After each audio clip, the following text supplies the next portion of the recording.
To switch between AM, PM and 24-hour mode on your Garmin Instinct, press and hold the menu button, and then go down to Settings, then go down to System,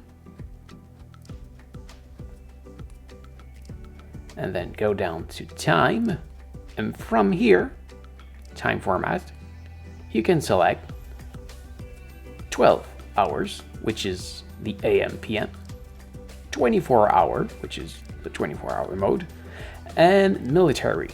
And if you wonder what is military, basically it's exactly the same thing as 24-hour mode, but there is no column between the hours and the minutes.